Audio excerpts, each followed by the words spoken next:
नमस्कार मंडळी, स्वागत आहे तुमचं पंकज क्लिप्समध्ये, ज्यात आपण मोठे पॉडकास्ट छोट्या छोट्या क्लिप्समध्ये टाकतो. ही स्टोरी तुम्ही नक्की एन्जॉय कराल, पण त्याआधी सबस्क्राईब करायला विसरू नका. तर माझा एक मित्र आहे, ठीक आहे. तो बऱ्याचसा असा फिरत असतो, म्हणजे तो लाईन प्रोड्युसर आहे फिल्म इंडस्ट्रीमध्ये.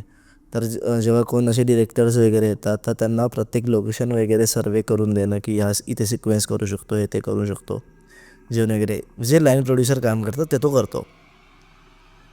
निखिल नावाचा. तर एक दिवस असं झालं की तो गेला त्या एक गोष्ट करायला. कुठे तर MP साईडला, मध्य प्रदेश मध्य का? प्रदेश ओके. साईडला.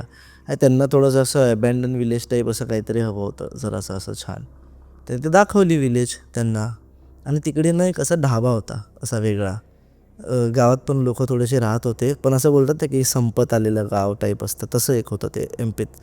एक्झॅक्ट लोकेशन म्हणजे नाही माहिती खूप मला. कमी लोक त्या गावात खूप राहत आहेत. कमी लोक होते आणि तो रस्ता पण असा वेगळाच होता. आणि वेळ पण किती एकदम रात्रीची वगैरे होती, कारण की त्यांना ते टेक्निकल रेकी सुरू होते. तर कॅमेरा घेऊन ते फिरत होते आणि त्यांना रात्री बघायचं होतं की लाईटचं कसं आहे, किती लाईट रिक्वायरमेंट लागेल, त्या हिशोबाने ते सगळं बघत होते. तर गेले ते लोक आणि एका ढाब्याच्या इथे जेवायला बसले. एक 4 ते 5 जण आहेत. तर जस्ट ते आले आणि डिस्कशन करायला लागले की हां, ते ते घर आपण बघितलं, त्याचं नाव होतं असं असं असं काहीतरी नाव होतं त्याचं. तर ते बोलले हां, त्याचं घर वाटतं ओके, त्याला देऊ थोडेफार पैसे जे काय आहेत ते, आणि करून टाकू आपलं, बाकीचं काय होऊन जाईल असं तसं येते. तेवढ्यात तो जो ढाबा होता ना, त्याचा ओनर असा बसलेला होता, त्यांना बघतोय कंटिन्युअसली, हे काय बडबडतायत. तर तो गेला त्यांच्यासमोर. तर तिकडे थोडंसं वेगळ्या ह्याच्यामध्ये बोलतात MPला वगैरे. तर तो बोलला की काय कुठून आलाय वगैरे असं तसं आहे. तुला आम्ही राहतो मुंबईला वगैरे, असं असं आहे, इथे कामासाठी आलो होतो, तर रीतसर परमिशन वगैरे घेऊन आलो, असं काही प्रॉब्लेम नाही. नाही नाही, त्याचा काही प्रॉब्लेम नाही, पण तुम्ही कुठलं घर बघितलं? तर बोलतो की आतमध्ये गेलं त्या गावाच्या इकडे, की तिकडे एक कुठलं तरी असं दगडाचं मंदिर आहे जुनं एकदम. त्या मंदिराच्या एक मोजून एक किती 100 मीटरच्या आसपास ते घर होतं असं मधोमध. ते घर असं अबॅन्डन टाईप, ते छान आठवलं. तिकडे एक म्हातारा आणि म्हातारी राहत होते. तर त्यांना बोललं, ते ॲडजस्ट करायला रेडी झालं आहे आमचं बोलणं. तर असं ते ठीक आहे चालेल. मग त्याच्यानंतर तो बोलला की तुम्हाला कोणी सांगितलं की ते तिकडे राहतात दोघं? तर आम्ही भेटलो त्यांना. तिकडे कोणीच नाही राहत एवढ्या टाईमपासून. मी रोज त्या रस्त्याने येतो, बोलतो. तिकडे कोणीच नाही राहत. आणि जेव्हा जेव्हा मी येतो, मलाही तिकडे वाटतं की ते काहीतरी अनयुज्युअल गोष्ट आहे, काय आहे. ती प्रॉपर्टी सेलला काढलेली आहे, तरी पण ते अजून कुठे जात नाही आहे. त्याचा जो नातू आहे त्या माणसाचा, तो डायरेक्ट अमेरिकेला शिफ्ट झालेला आहे. त्यालासुद्धा परत इथे कधीच यायचं नाही आहे. आणि तुम्ही नको त्या गोष्टींमध्ये पडू नका इकडे, जर तुम्हाला माहिती नसेल तर. एखाद्या कुठल्या तरी लोकलला घ्या, असं तसं आहे ते.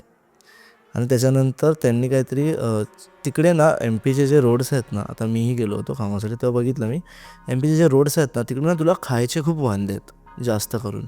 तुला जास्त काही असे हॉटेल्स वगैरे लगेच लगेच नाही, खूप खूप लांब लांब आहे असं. म्हणजे तुला सकाळी निघशील तर तुला दुपारभर पूर्ण भूकच राहायला लागेल, एक चांगलं जेवण जेवायचं असेल तर. संध्याकाळी तुला भेटेल चांगलं, एवढं लांब लांब आहे.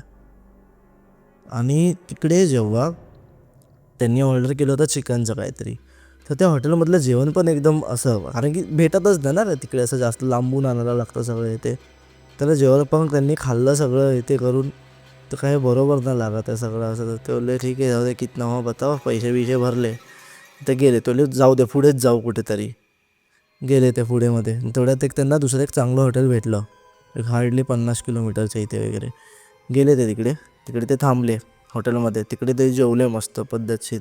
वेटर आला बिल वगैरे घेऊन. तर वेटरला बोललं कैसा लगा सर, विचारतात ना आपल्या जस्ट नॉर्मली, तसं त्यांनी विचारलं कैसा लगा. तर अरे यार बहुत अच्छा लगा यार, इधर तो बहुत प्रॉब्लेम है, इधर एक 50 किलोमीटर के पीछे एक हॉटेल है, ढाबा, काहीतरी असं वेगळंच नाव होतं त्याच्यावर, ढाबा असं काहीतरी नाव होतं त्याचं.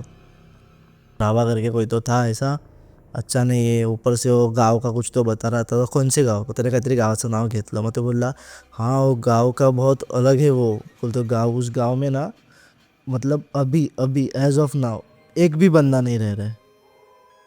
आणि ते मोजके 15 ते 20 गावकऱ्यांना भेटून आलेले त्या संध्याकाळी, त्या गावातल्या, जेव्हा ते त्या राज ढाब्यावरती गेले होते ना त्याच्या आधीच. ते बोलले उधर कोई नहीं रहता, म्हणजे तो मेन हायवे असा आहे आणि एक आत रस्ता जातो तिकडे ते गावाचा रस्ता आहे. ते गावच पूर्ण बंद केलेलं आहे त्यांनी.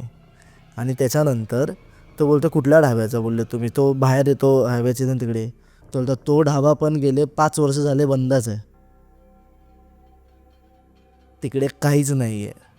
हे जेव्हा त्यांनी ऐकलं तेव्हा ते बोलले आत्ता ह्या गोष्टीची शहानिशा करायची. वेटर बोलतो नका जाऊ, उगाच आजमावून बघू नका गोष्टींना. ह्याने काय केलं, हे लोक गाडी काढली, हे लोक गेले 50 किलोमीटर पाठी, बघतात तर तो ढाबा होता ना, धाबा काहीतरी असं लिहिलं त्याने, तो ढाबा बंद होता. पत्रे वगैरे टाकलेले होते, आतमधले जे हे होते ना सगळे सीट्स वगैरे ते असे गंजतात ना त्या लेवलचे झालेले लिटरली. हा सीन माझ्या मित्रासोबत झाला. तेव्हापासून तो कुठे जर गेला कामानिमित्त किंवा रेकीसाठी कुठे गेला तर तो कुठला तरी तिथला लोकल माणूस असेल त्याला घेतल्याशिवाय कधीच जात नाही. कारण की ही एम-पीची गोष्ट मी स्वतः अनुभवली आहे. तिकडे जवळपास काहीच नाही आणि तुला असे छोटे छोटे ढाबे दिसतात ना, तुलाच शॉक येईल की भाई हा ढाबा जरा सस्पिशियस वाटते, ते जेवण तरी नीट असेल का, असं वाला डायरेक्ट. बापरे, डेंजर आहे भाई. पण जसं तू बोललास ना की ह्या गोष्टी ह्या ह्या गाव आहेत भाई जे खूप आधीपासून खाली झाल्यात, लोकांना माहिती पण नाही, पण अजूनही तिथे जे लोकांनी खाली केलं त्यांची आत्मा तर असेलच ना.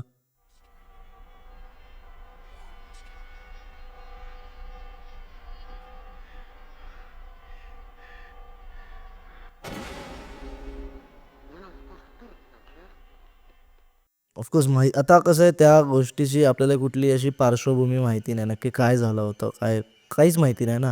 जसं की कुलधारा जे गाव आहे, ठीक आहे, राजस्थानमध्येच आहे ना ते, तिकडे तिथलं पण लोकांना असं म्हणजे खूप साऱ्या लोकांचे आपले वेगवेगळ्या आपले वेगवेगळ्या गोष्टी थेरीज आहेत, आहेत, बरोबर. पण ॲक्च्युअल रिझन कोणालाच नाही कोणालाच नाही माहिती आहे, माहिती. कोण फॅक्टवरती बोलत नाही, पण बऱ्याचदा असं ऐकून पण होतं ना बोलतात. की तुला माहिती असेल की आपल्या महाराष्ट्रातच बऱ्याचदा असं होतं की की खूप जास्त पाऊस आला आणि लँडस्लाईडमुळे, डोंगर पडल्यामुळे अख्खंच अख्खं गाव गेलं. म्हणजे रात्री गाव होतं, सकाळी तर गावच नाही आहे कुठे. अशा अशा लोकांची तर अशा ठिकाणी खूप वर्षानंतर ते घरं असतील, पडकी घरं दिसतील, पण तिथे लोकं नाही आहेत. लोक जे नाही लोकं आहेत. होते आणि तू जे आता बोललास ना ती खरी केस एक झालेली आहे माहिती आहे तुला, गाव म्हणून एक झालेला आठवतं तुला, खूप फेमस झाला होता तो किस्सा, न्यूजवरती सगळीकडे फ्लॅश झाला होता. त्यांची टॅगलाईनच अशी होती की गाव एक संकट असं नाव दिलं होतं त्यांनी. आणि एक लँडस्लाईड झाली होती, तो डोंगर पूर्ण गावावरती लिटरली 1-2 वर्षाची मुलं पण त्या मातीच्या खाली होते. दाखवलं माहिती नाही की त्यानंतर ते गाव परत तसं उभं राहिलं की ते तसंच राहिलं. लोकांनी लोकांनी ते गव्हर्नमेंटने खूप साऱ्या गोष्टी केल्या, तिकडे जाऊन काढला लोकांना बाहेर, खूप खूप सारं केलं. आता त्याच्यानंतर ते परत गाव तसं होतं तसं बनेल की नाही माहिती नाही. मंडळी. जर तुम्हाला ही स्टोरी आवडली असेल तर डिस्क्रिप्शनमध्ये आम्ही पूर्ण एपिसोडची लिंक टाकलेली आहे, तो चेकआउट करायला विसरू नका. त्यात अशाच प्रकारच्या भरपूर स्टोरीज अवेलेबल आहेत आणि हां, सबस्क्राईब करायला विसरू नका.